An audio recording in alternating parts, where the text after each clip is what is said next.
నమస్తే సార్, మీ పేరు? నా పేరు శ్రీనివాస్ అండి. మాది అనకాపల్లి జిల్లా నర్సీపట్నం కాన్స్టిట్యున్సీ నాతవరం మండలం నాతవరం గ్రామం అండి. నేను ప్రస్తుతం వైజాగ్లోని లా చదువుతున్నాను. సార్, ఇప్పుడున్న గవర్నమెంట్ అభిప్రాయంలో గవర్నమెంట్ స్కూల్స్ పైన మీ అభిప్రాయం ఏంటి సార్?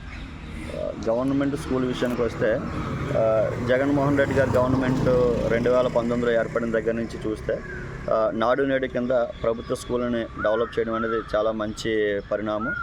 సో అలాగే ఎడ్యుకేషన్ విషయంకి వస్తే పిల్లలకు కూడా ఇంగ్లీష్ మీడియం అనేది కూడా అందిస్తున్నారు. ప్రతి ఒక్కరూ ఇంగ్లీష్లో చదువుకొని పిల్లల భవిష్యత్తులో ముందుకెళ్ళాలి. ప్రస్తుతం ఉన్న పోటీ ప్రపంచంలో అందరితో పోటీ పడాలనే ఆలోచన జగన్మోహన్ రెడ్డి గారు రావడం, దాన్ని అమలు చేయడం, అది కూడా ప్రస్తుతం కూడా చాలా మంచి పరిణామం.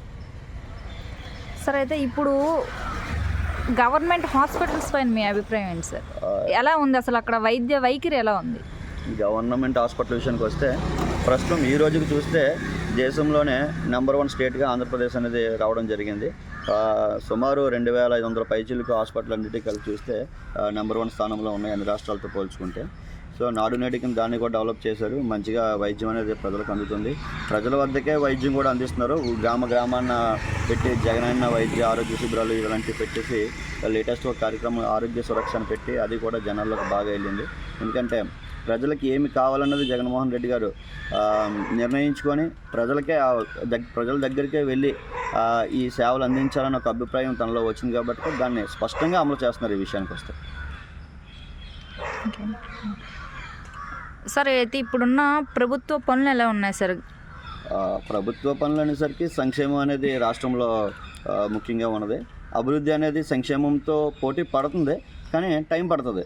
ఆ మాటకు వచ్చిన తర్వాత అభివృద్ధి సంక్షేమం అనేది ఎప్పుడు కూడా ఏ గవర్నమెంట్ కన్నా 2 కళ్ళు అంటవి. 2 కళ్ళలో ఏది మిస్ అయినా కొద్దిగా ఇబ్బందే. కానీ ఏంటంటే ఆ సంక్షేమం అనేది ఉంటుంది. సంక్షేమం అనేది ఏంటంటే ప్రతి పేదవాడికి ఎప్పుడైతే కూడు బట్ట ఇవన్నీ మనకి అందుబాటులో ఉన్నాయో అప్పుడే అభివృద్ధి అనేది ముందుకెళ్తుందని నా ఆలోచన. దాన్ని బట్టి చూస్తే మరి ఇప్పుడు ప్రతి పేదవాడు నిరంతరం తినాలి, ఉండాలి, మంచి ఇల్లు ఉండాలి అనేది ఆలోచన. ఇలా ఉన్నప్పుడు మాత్రమే డెవలప్మెంట్ సోర్స్ అనేది ఉంటుంది మొత్తానికి. సో మన గ్రామంలో మన దగ్గర నాడు నేడు కింద సచివాలయాలు రావడం, స్కూల్ డెవలప్మెంట్ అవ్వడం, వైద్య ఆరోగ్య కేంద్రాలు డెవలప్ అవ్వడం, ఇది కూడా ఒక విధంగా అభివృద్ధి. ఏదో కంపెనీలు అది వచ్చేస్తే కాదు, మన గ్రామం డెవలప్ అయినప్పుడు మాత్రమే అభివృద్ధి కింద పరిగణించాలని నా అభిప్రాయం. సార్, ఇప్పుడు కొన్ని రోజులు ఎలక్షన్ రాబోతుంది. అందులో ఎవరు గెలిచే ఛాన్సెస్ ఉన్నాయని మీరు అనుకుంటున్నారు? ఖచ్చితంగా ఈ విషయానికి వస్తే జగన్మోహన్ రెడ్డి వైపే ప్రజలైతే ఉన్నారు 100%. మరి ఇప్పుడు చంద్రబాబు నాయుడు నెక్స్ట్ పవన్ కళ్యాణ్ పొత్తులు పెట్టుకొని ముందుకు వెళ్తున్నారు కాబట్టి దీని మీద ఒక విధంగా ఆలోచించాల్సిందే. ప్రజలు నాడు ఏ విధంగా వెళ్తాయని చెప్పేసుకొని ప్రజలు ఖచ్చితంగా ఆశీర్వదిస్తే జగన్మోహన్ రెడ్డి గారికి 175 వస్తాయి. ఖచ్చితంగా ప్రజల ఆశీర్వాదం ఉందని చెప్పేసి మేము అనుకుంటున్నాం. ఈ విషయం గురించి ప్రజానాయకుడు, ప్రజల పక్షాన నిలిచి ప్రజలకు సేవ చేస్తున్న మన ఆంధ్రప్రదేశ్ ముఖ్యమంత్రి వర్యులు శ్రీ గౌరవనీయులు జగన్మోహన్ రెడ్డి గారికి పుట్టినరోజు శుభాకాంక్షలు తెలియపరచుకుంటున్నాం. అన్నా, ఇప్పుడున్న ప్రభుత్వంలో మీకు ఏదైనా నచ్చిందా ఏంటి? అసలు నచ్చిందంటే మరి ఇంకేంటంటే ఇప్పుడు రైతులకి ఇది వృధా పెన్షన్లు ఇవి అందుతున్నాయి కదా, అంతతో అమ్మ ఒడ్లు వస్తున్నాయి. రెండోది ఇదేది ఇది మహిళలు దీని గురించి ఏది అంటారు కదా, అమ్మ ఒడ్లు వల్ల బాగానే అందజేస్తున్నారులేండి. అయితే రైతు భరోసాలు రైతులకి బాగానే ఇది మళ్ళా పిఎం కిసాన్ గట్రా కూడా అందుబాటు బాగానే చేస్తున్నారు ఈ ప్రభుత్వం వచ్చిన కోసం.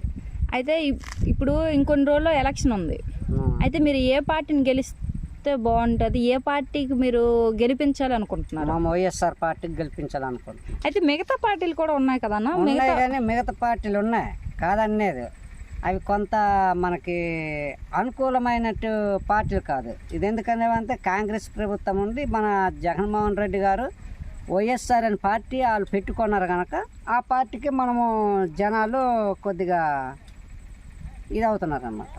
పథకాలు కూడా బాగానే ఉన్నాయి, ఇచ్చిన పథకాలు కూడా ఇన్నాళ్ళు అయితే ఆ టీడీపీ పార్టీలో ఉన్నప్పుడు ఏడు చేశారు. అల్లక్కడికి వెళ్ళాలి, ఆ బ్యాంకుకి వెళ్ళాలి, ఈ బ్యాంక్కి వెళ్ళాలి అనేది వాళ్ళకి నంచాలు పుంచాలు ఇచ్చారు. ఇప్పుడు అది అలా కాకుండా సరిగా నీ అకౌంట్లోకి నీ జేబులోకి డబ్బులు వచ్చినట్టు వస్తున్నాయి. అది. నమస్తే అండి, మీ పేరు? ఏ ఏరియా అండి మీది? శ్రీకాకుళం. మేడం ఇప్పుడున్న గవర్నమెంట్ సచివాలయం అనేది ఒక పథకం కింద ఏర్పాటు చేయడం జరిగింది. దానిపై మీ అభిప్రాయం ఏంటండి? అసలు సచివాలయ వ్యవస్థ అనేది ఎలా ఉపయోగపడుతుంది? ప్రజలకి దగ్గర నుండి సేవలు అందించడానికి అయితే సచివాలయం అనేది బాగా యూజ్ అవుతుంది. ఒకప్పుడు ఏంటి, ఆఫీసుల చుట్టూ మనం తిరిగేవాళ్ళం, ఏది కావాలన్నా గంటల గంటలు వెయిట్ చేసేవాళ్ళం. కానీ ఇప్పుడు ఏంటంటే ఈ సచివాలయం రావడం వల్ల దగ్గరగా సేవలు అనేవి ప్రజలకు అందుతున్నాయి. అది మెయిన్ థీమ్ అన్నమాట. సచివాలయం వచ్చి చాలా బెనిఫిట్స్ అయితే చాలామంది పొందుతున్నారు. సేవలు అన్ని సేవలు కూడా సచివాలయం ద్వారా పొందుతున్నారు. అయితే రానున్న ఎన్నికల్లో ఎవరు గెలిస్తే బాగుంటుందని మీరు అనుకుంటున్నారు? ఎవరికి గెలిస్తే అంటే మన జగన్ గారి ప్రభుత్వం వస్తేనే బాగుంటుంది. ఎందుకంటే ఇవన్నీ పథకాలు అన్నీ వస్తున్నాయి, సేవలు అనేవి ప్రజల దగ్గర ఎక్కువ అందుతున్నారు. కాబట్టి ఈ ప్రభుత్వం వస్తే బాగుంటుందని నేను అనుకుంటున్నాను. అయితే మిగతా పార్టీలు కూడా ఇలాంటి పథకాలు ఇస్తాం, ఇలాంటి సంక్షేమం చేస్తాం అని చెప్తున్నారు. కానీ మీరు జగన్నే ఎందుకు గెలవాలని కోరుకుంటున్నారు? వాళ్ళు చెప్పారు కానీ ఎప్పుడు చేయలేదు. బట్ ఒక్క జగన్ గారి ప్రభుత్వం వచ్చి ఇవన్నీ చేసింది, ఇచ్చారు, చెప్పారు, చేశారు. ఇది జగన్ గవర్నమెంట్. ఒకప్పుడు ఏంటంటే ప్రతిదీ అది ఇస్తాం ఇది ఇస్తాం అన్నారు కానీ బట్ ఏది చేయలేదు. ఈ గవర్నమెంట్లో మాత్రమే చెప్పిన ప్రతిదీ చేశారు. అందుకు కొంచెం ప్రజలు కూడా జగన్ ప్రభుత్వాన్ని నమ్మకం కలుగుతుంది.